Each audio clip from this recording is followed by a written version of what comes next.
7 Common Mistakes Marketers Make. These come from the book Brand Busters. Number 1, talking needs instead of wants.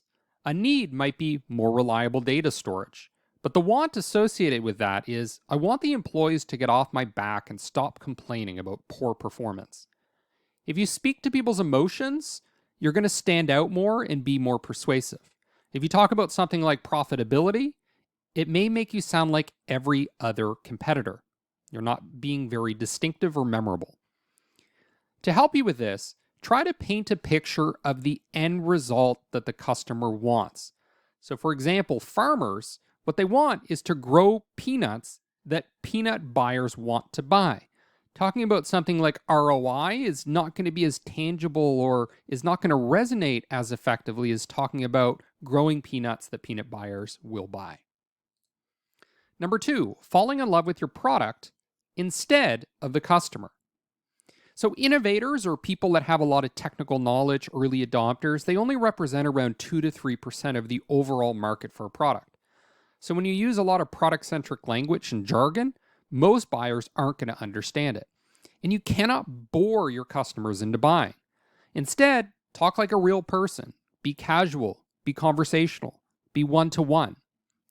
People buy to avoid pain or to capture an opportunity. Focus on the pains, focus on the opportunities, and a bit less on the product. So let's walk through an example here. A want is that a doctor wants to make a procedure less scary for the patient. So the copywriting you might use is, PT testing sounds scary to most adults. Think how it sounds to her.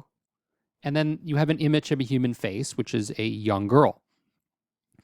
One tip here is to use distinctive attention-getting imagery. So for example, using imagery that's out of context or out of the typical context that you will see in the market. Often what people do in an industry is they use the same types of imagery as their competitors. And that's why advertising research shows that often people misassociate ads with the wrong competitor. 3, believing marketing is a science or an art. It's actually a combination of both. So for example, a lot of people that have a very scientific approach to marketing think they can attach ROI to everything. A good analogy that I saw with this is trying to attribute the number of goals to a defense player in a sports team. It just doesn't make any sense. You can't peg ROI to everything. On the other hand, you can't do art for art's sake. It's not just about being beautiful or aesthetically pleasing. It's also about conveying a message or getting attention. And often you do that with things that might be slightly ugly. Now, one example I want to point out is this thumbnail. It's incredibly simple. It's just black, white, a little bit of red. There's nothing impressive in terms of the artistic design here. It's very simple, but it's very effective to communicate the message. So as we start to combine science and the art, we get some useful insights. So for example, you can do customer interviews. These aren't quantitative interviews where you're doing surveys and collecting data. I mean just one-to-one personal conversational interviews. You can get 90% of unique needs after just talking to 15 customers. When you run A/B tests or ABC tests, you generally want to test very divergent concepts. So you might have one completely different artistic aesthetic, maybe a very complicated design, and then another a very minimalist design, and see which one generates the best response.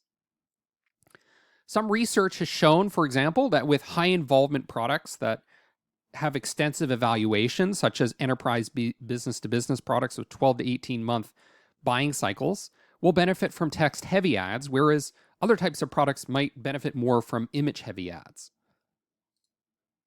Number 4, trying to please everyone. When you try to please everyone like a committee, you end up throwing everything into your marketing communications, but the research shows that simple ads are more believable. And repetition is going to be more effective when you have a simple message. If you try to make multiple claims, you're going to invite skepticism. People are going to be like, well, how could you be good at this and that and this other thing? Well, if you just focus on one and say, this is what we're really good at, here's why, one strong claim is more believable.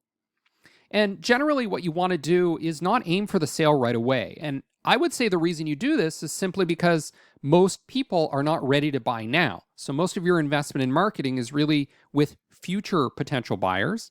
So aim for consideration, not an immediate sale, with some exceptions, like when you're doing in-market direct response types of marketing campaigns. 5, forgetting that people forget. This is one of the most strong points made by Dr. Byron Sharp of the Ehrenberg Bass Institute, and it's also a point that's reiterated in this book. So, because people forget, frequency matters. Frequency matters to get noticed, to be remembered, and to prevent you from being forgotten. You want to repeat yourself. People generally prefer things that are familiar. That's one of the biggest conclusions of marketing psychology. In fact, I would say that familiarity might be the single most important thing that marketing can achieve. So 70% awareness is going to translate to 25% preference.